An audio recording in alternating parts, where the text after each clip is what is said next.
Good afternoon. It's never easy to follow Warren Buffett. He certainly has a presence even from Omaha. Luckily, we're moving into an important session for the summit, programming related to the Concordia campaign series for social impact. I'm Hannah Dalmett, Director of Social Impact here at Concordia. Earlier today, many of you heard from Matt Swift, co-founder of Concordia, and Sue Ann Arnall, a board member and president of the Arnall Family Foundation, also a member of the Giving Pledge.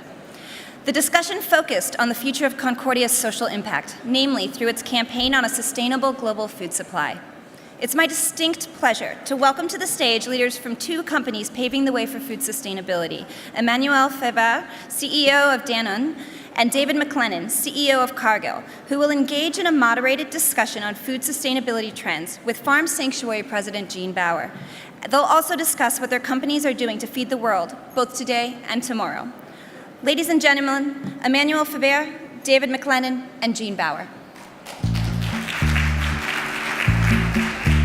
Great, thank you very much. I can see clearly now, the rain is gone. Hello, Jean. Well, it's wonderful to be here with everybody, and I really appreciate the Concordia Summit bringing together so many perspectives, so many voices. Benjamin Franklin said, if everybody thinks the same way, nobody's thinking. So there's a lot of folks here that are thinking, and we are looking for solutions to some of the problems that we all face. One of those problems is food scarcity. Our food system needs to be addressed in many ways, and these two gentlemen are working on that in their ways. I'm a longtime vegan, so I'm a big advocate of plant-based agriculture and believe that growing plants instead of animals makes a lot of sense. So we'll talk a little bit about that, but we're going to be looking for the common ground here primarily. And one of the projects that both of these companies have worked on is the New York Pledge on Deforestation, which was signed about 2 years ago at the United Nations. And the idea is to preserve rainforests, which also has the benefit of preserving biodiversity, which is one of the serious problems that our planet is currently facing. And I think the food industry can play a role in solving this. So I'll just open it up and to Emmanuel or Dave, and you guys can speak how you'd like on this. Go ahead. Thank you, Jean. Thank you, Dave. Yeah, I think this pledge, which was about 2 years ago, is an interesting base to start the conversation because it's really about many parties co-signing a commitment. And I think commitment and vision is what the global food system needs. At a time where we've reached an asymptote in the calorie cost, in declining this cost, I think there have been some qualitative losses in the nutrient density around this route of driving the cost of calories down. And so there is a need to invent the next horizon. And you are pointing to biodiversity. I think we are great believers that biodiversity is a fundamental parameter of food security. We tend, because we're big companies, we tend to simplify the vision of the world. We tend to believe that we can address everything and that by simplifying there could be one silver bullet. And I think this is not going to be the right route. The right route is going to recognize the fact that food is diverse by essence. It's linked to local cultures. And these local cultures and food styles are based on a very diverse agricultural model that is based on the biodiversity of nature. And so rainforest is one. Soil fertility, I think, could be another one in which actually the Brazilian experience you were talking about, on which Cargill and Danone have been active together, is also a very important element. I think soil fertility needs to be addressed. It's underrepresented, I think, in the agenda for food and agriculture. So there is a meeting of minds now between a number of civil society organizations, NGOs that are active in the farming world and the nature conservancy world, and large businesses together with smaller ones, and farmers to gradually innovate and find solutions that probably and hopefully one day can be scaled up.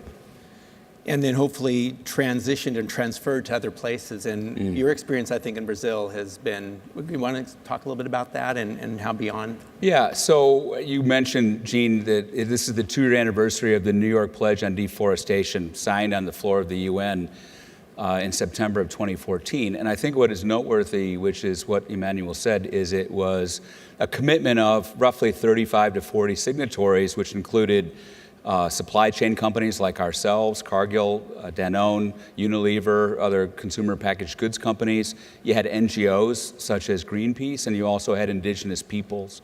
So it was a connection of different constituencies that said, we're going to have deforestation. We're going to do whatever we can to have deforestation by 2020 and end it by 2030. And I think the point it was making, that we were making, was that we can do this collectively. We can't do it ourselves, but we need to look out for the planet as how we raise agriculture, how we raise food, and that we can do it in a much more sustainable way.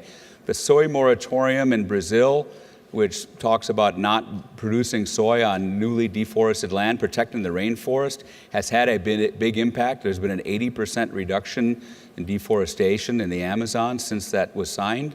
But nonetheless, there's still a lot more work to be done. And I think it's incumbent on companies like ours, Danone, in the food supply chain to be able to influence and work with farmers to be able to feed the world, but do it in a responsible and sustainable way. You know, I think we all have sort of the common interests of sustainably produced food that is wholesome, that is accessible, and preserving nature, preserving the rainforests, which in many cases had been destroyed for pasture or for cropland for animals. And in terms of the efficiency of agriculture, we were speaking earlier about how Cargill recently changed the name from Cargill Meat Solutions to Cargill Protein Solutions. And would you be able to talk a little bit about some of the plant-based protein things you're doing? Yes. So we are a producer of beef. We used to be a producer of pork. We sold the business about a year ago. And we also produce chicken and turkeys in North America. And it may seem subtle, but what's in a name, or everything's in a name. So to change the name of that business internally from meat solutions to protein solutions, meaning answers and solutions for our customers on what their consumers can consume obviously, relative to protein, that it doesn't just have to be animal sourced. So beef, pork, turkey, chicken will continue to be a significant source of protein, but there are alternative sources, plant-based sources, soy flour, for example. So this year we've just introduced a new product which is flour made from soy. And we also announced in the last couple of days fish feed that is based from a product that is non-animal protein. So much of what goes into fish feed is other fish. So the idea being that you can make fish feed, replace the fish ingredient with non-fish ingredient made from fermentation or plant-based protein as a substitute for animal protein. So that was the nature of the name change, but more significantly is about the strategy to find alternative sources of protein to animal protein. And there's also a whole new project with pea protein, I understand. So it's really exciting to see these kinds of new ventures that I think are extremely efficient. And with Danone, you've been a leader in this for since the 70s in terms of environmental sustainability and the idea of being responsible stewards and taking into account what consumers are thinking. And have you seen shifts in recent years in terms of consumers' expectations from companies like yours? Oh yeah, tremendous. I mean, I think there is I think 30 years ago, consumers tended to just trust the brands that they were using to provide exactly the kind of food that they needed. And with a lot of societal changes, including social media, education, the rising topics about environmental sustainability, malnutrition, diabetes, obesity, etc., people are now fully aware that they probably need to be careful in the choice that they make. And there is a growing trend. We're talking to probably 1 billion of consumers every year, several hundred every month, million of them around the world. And this listening brings us very clearly the signal that consumers want, in a growing manner, to vote for the world they want to be in through the choice that they make. And that has led us to ferment non-dairy proteins for a number of years already in Africa, in India, where we ferment lentils as an alternative way, more cost-effective way, actually, but in Europe too, in many ways. That led us here in the US to launch a very significant pledge that for our top 3 brands here in the market, so worth about $1 billion of sales, we would transition entirely agriculture out of GMOs in the next 18 months, which is in essence the recognition that this biodiversity I was talking about is really part of what ultimately is consumer choice. People will be willing to choose between animal protein and non-animal protein, some of them being flexible about the use, some of them less flexible.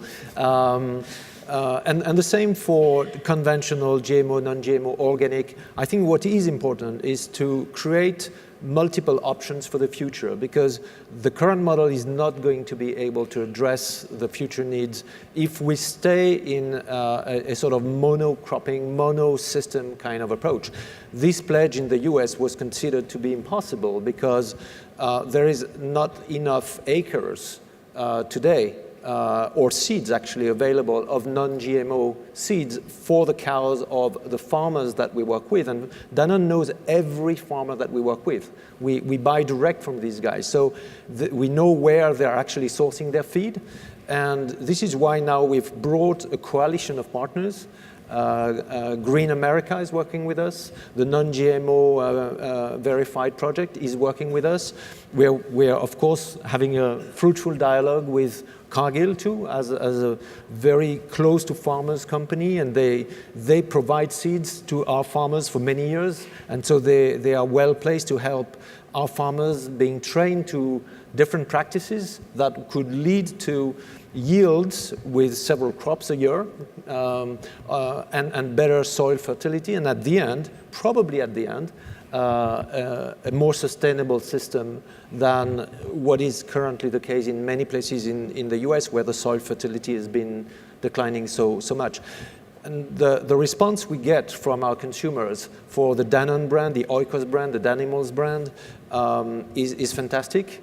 It will take time, but I think this is the kind of initiative that's really driven by a growing demand for transparency, as David said, from consumers, understanding what is in their plate. And the second aspect is a topic on which I can't elaborate much, but Danone has announced on the 7th of July that we have a project to acquire White Wave, which here in this country is silk and a number of other plant-based protein products, including fresh products.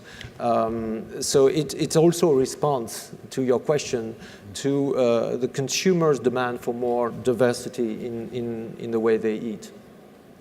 I think Emmanuel said it well. People want to know not just what's in their food, but who made it and what's their ethical code. Where did the ingredients come from? We're an ingredient supplier to Danone and others, and they want to know how do I find out what's in there? And I think the food industry has gone about it the wrong way. I think we're making some progress.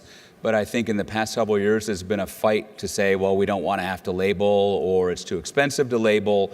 The fact is, people want to know, and they want more transparency. So rather than say, we don't want to label, we should say, we're going to offer choices. And if somebody wants non-GMO, that's okay. That is their decision. Think about the decision to what you consume. It's one of the most personal things you can do, and therefore it's an emotional decision.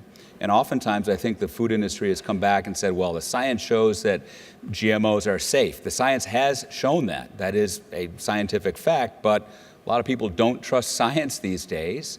And number two is, fine, maybe there aren't any health effects from GMOs, but I don't want to consume them. I don't want that kind of product. So therefore, to Emmanuel's point, we're going to offer alternatives. If you want non-GMO Danone yogurt or Cheerios, we'll offer that. And that's where I think what Cargill can do is help develop non-GMO supply chains in addition to GMO supply chains. But bottom line is, you got to work with the farmer, and we've also got to be more transparent and give people choices, what's in their food, and recognize that that's a personal and emotional decision, and to give them that transparency. That's what consumers want. No, I completely agree. And, it's, I think, very admirable that you're looking at the way things have been.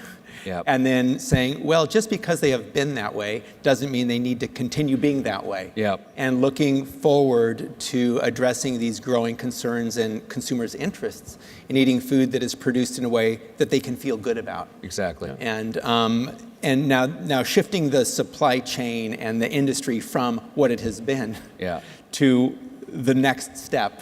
What does that look like, and what are some of the things that are being done? I think, the White Wave acquisition is an example, I think. I think the plant-based proteins are an example. The preserving biodiversity through preserving forests are all examples. And then how do you operationalize that? How do you, and are there examples that can then be replicated in other places? Are you having success, I guess, at starting to make these shifts? Mm-hmm. Well, if I can talk about what Danone is doing. We, as you said, Jean, 40 years ago, our chairman, brought to the board that the company should run a dual economic and social agenda together, one being the source of the other and vice versa.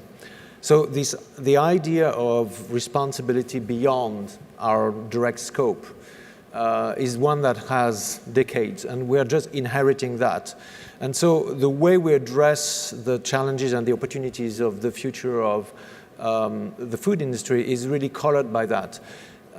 We have found quite efficient and replicable some of the experiences that we had where we created specific intervention funds, social innovation funds, with the authorization of our shareholders. Danone is a listed company. We have 300,000 shareholders. A number of them are actually in this country. 40% of our shareholder base is here. And we had a strategic dialogue with them to establish sustainability funds that would build the capability of the people and the ecosystem of people that are working around this big company like Danone.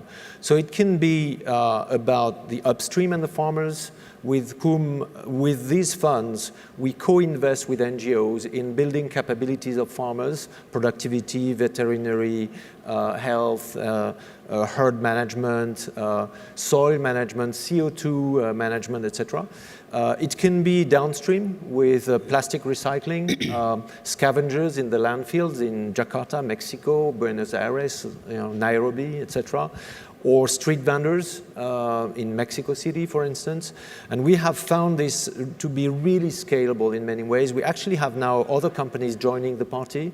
And for me, this is really one of the promising small things that I see, which is that if a number of companies together with NGOs are partnering, the reach at which we can expand these ecosystems and this ecosystemic effect around the whole cycle of food will mean that probably there will be a longer lasting and a broader impact than what we have today. So replicability, I think, is already here in a number of cases.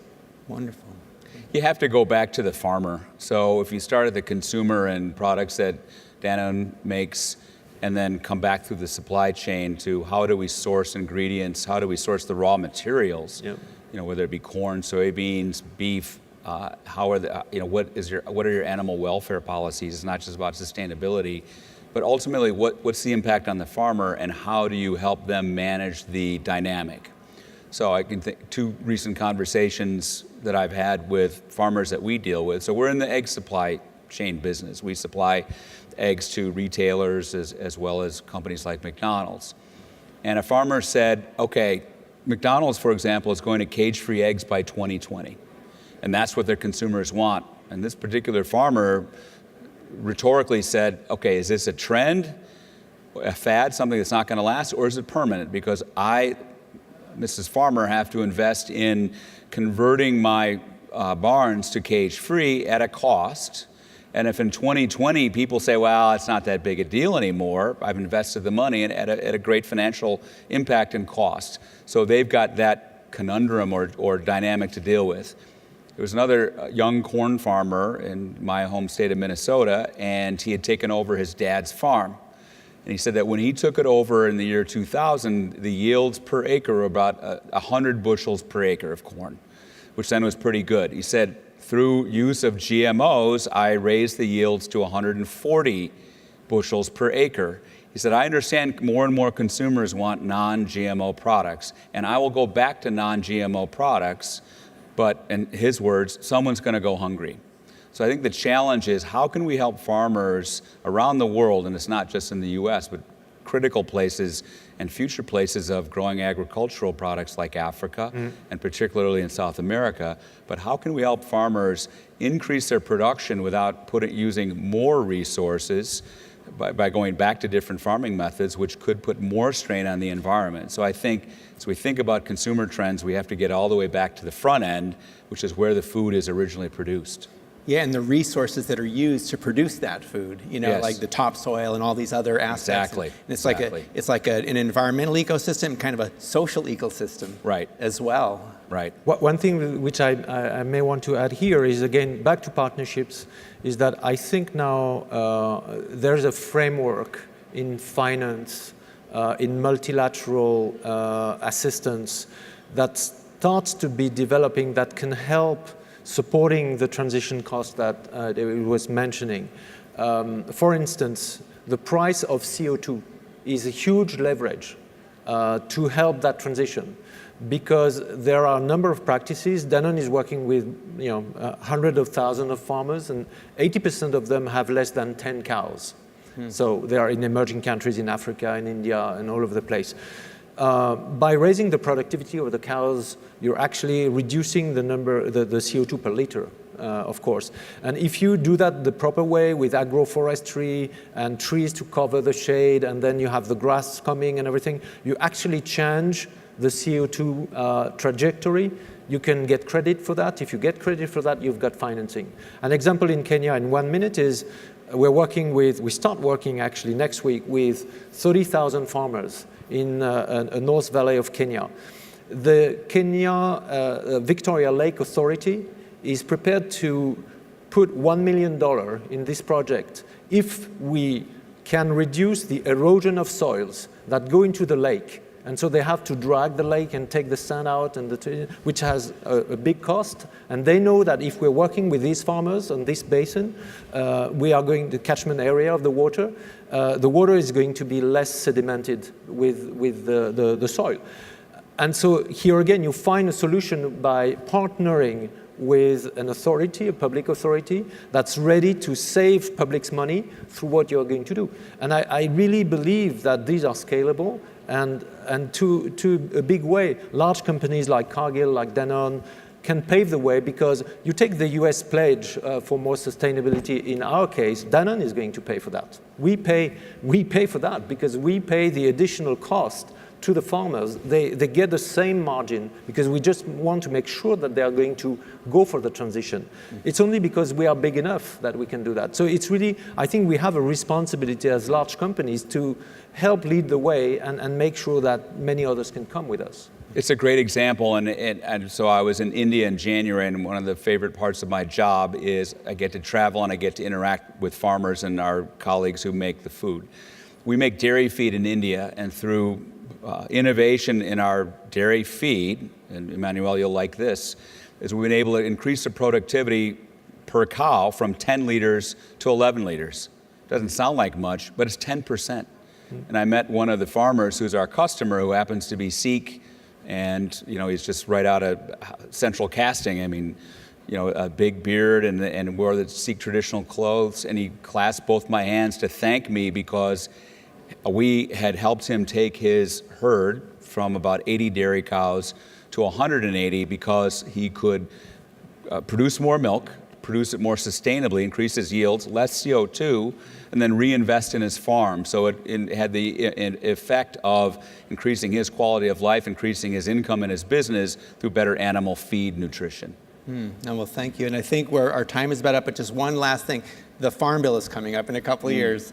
I don't know if you guys have thought much about that, but that's going to be some interesting discussions about farm policy and how do we incentivize responsible agricultural practices. And so I don't think we have time to go into it. But unless you want to add a couple quick comments or... I'll stay away from that. Given, my mom said don't talk about politics in public, but we'll see. I'll follow Dave's advice. Okay. My mom didn't say that, but... She would have, yeah. She would have. Great. Well, thank you. Well, thank you very much. Thank you. Thanks. Thanks, everybody.